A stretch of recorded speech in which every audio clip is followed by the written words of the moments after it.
প্রিয় বন্ধুরা, আবারও হাজির হয়ে গেছি একটা ছোট্ট বাঙালি থালি সাজাতে। আর আমি ভাতের থালা সাজাতে ভীষণ ভালোবাসি। ছোট জিনিস হলেও আমি খুব সুন্দর করে সাজিয়ে তুলি এবং খুব ভালোবাসি এটা, তাই আপনাদের কাছেও পরিবেশন করে দেখাচ্ছি। আর আজকে আমি বাঙালি থালিতে কি কি রেখেছি, আমরা বাঙালি আমরা কি কি খাই এবং কি কি সাজিয়েছি থালিতে, সেটাই আপনাদের কাছে পরিবেশন করব। আর প্রথমে আমি রান্নাটা দেখাবো।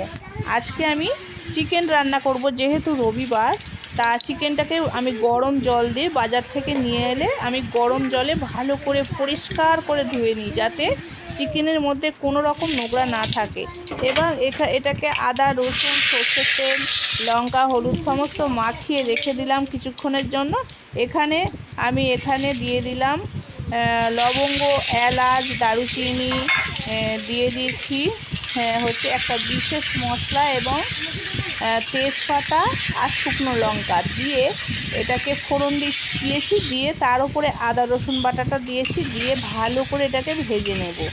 নিয়ে এখানে আমি যে চিকেনটাকে ভালো করে মাখিয়ে রেখেছি, কিছু জিনিস দিয়ে মাখিয়ে রেখেছি, দেখালাম আপনাদের। ওই জিনিসটা দিয়ে মাখানো অংশটায় আমি চিকেনটা পুরো তুলে দেবো এর উপরে। তা এখানে আমি খুব ভালো করে আদা রসুনটা ভেজে নিয়েছি, বেশ লালচে ভাব এসে গেছে। দেওয়ার পরে এবার যে চিকেনটাকে আমি যে সমস্ত মশলা মাখালাম, সেই মশলা মাখানো চিকেনটা তুলে দিলাম। দিয়ে এবার কিছুক্ষণ এটাকে নাড়াচাড়া করতে হবে, করলে এর মধ্যে মাংসের মধ্যে যদি জল থেকে থাকে সেই জলটা বেরিয়ে যাবে এবং ভাজাটা হয়ে যাবে। এখন আমি চিকেনটাকে খুব ভালো করে নাড়াচাড়া করছি যাতে ভাজা হয়ে যায়। তা এখানে আমি এখন প্রচণ্ড গরম এবং আমার ঘরে বাচ্চা আছে, আমি এখানে কিন্তু লাল লঙ্কার গুঁড়ো একেবারেই ব্যবহার করব না, একেবারে সাদা সিম্পল রান্না খেতে চাই। তা এখানে আমি পেঁয়াজগুলো 3টে বড় সাইজের পেঁয়াজ নিয়েছিলাম, পেঁয়াজগুলোকে ভালো করে আগে থেকেই ভেজে রেখেছিলাম, সেটা আপনাদের আর দেখাই না। তা এখানে আমি পরিমাণ মতো লবণ দিয়ে দিলাম, দিয়ে এটাকে খুব ভালো করে ভেজে নিয়েছি। নিয়ে দেখুন আমার কষানো মাংসের মধ্যে তেল ছেড়ে দিয়েছে, তার মানে এটা আমার ভালো করে হয়ে গেছে। এরপরে আমি আলুটাকেও ভাজা করে রেখেছি, আগে থেকেই করে রেখেছিলাম, সেটা আমি এই কষানো মাংসের মধ্যে আলুটা দিয়ে দেব।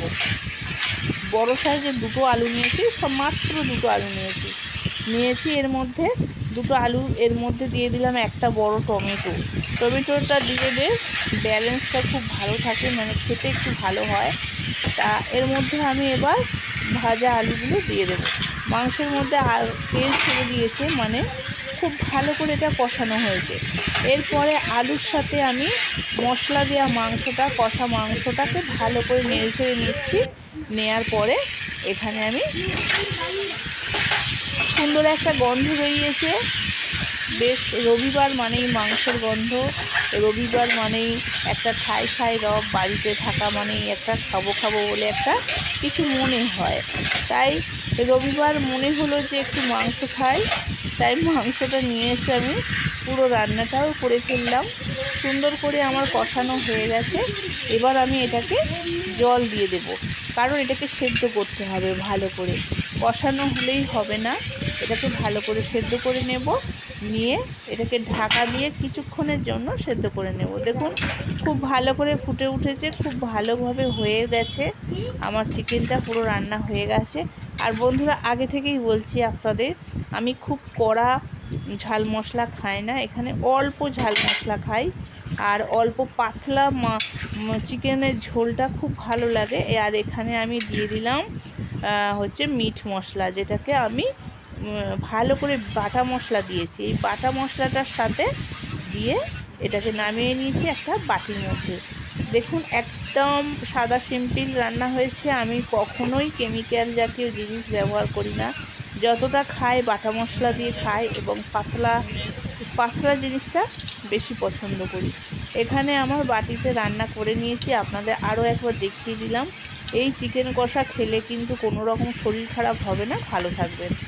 সুস্থ ভালো থাকার জন্য কিন্তু অবশ্যই যতটা পারবেন হালকাভাবে খেতে এবং তেলটাও যতটা কম ব্যবহার করতে।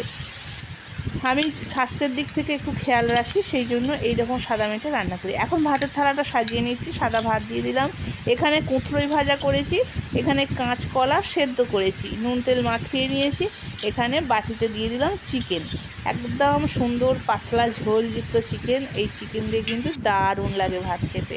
এখানে শসা কুচি দিয়ে দিলাম হজমের জন্য, আর এক টুকরো পেঁয়াজের কুচি দিয়ে দিলাম, আর এখানে এক টুকরো লেবু দিয়ে দিলাম। আর শেষ পাতে বন্ধুরা আম খেতে কিন্তু খুব ভালো লাগে। ভাতের সাথে যদি একটা আম শেষ পাতে যদি খাওয়া হয়, সেটা কিন্তু মানে খাওয়া পাতে আম যাকে বলে হজমে সাহায্য করে। বন্ধুরা আমার মতো এরকম সাদা এবং সাদা সিম্পল খেতে কে কে ভালোবাসেন অবশ্যই কমেন্ট করে জানাবেন। ভালো লাগলে চ্যানেলটা সাবস্ক্রাইব করে নেবেন। আজকের থালিটা কেমন হয়েছে সেটাও আপনারা কমেন্ট করে জানাবেন, জানালে খুব ভালো লাগবে। ভালো থাকবেন, সুস্থ থাকবেন, সাবধানে থাকবেন। এতক্ষণ থাকার জন্য থ্যাংক ইউ।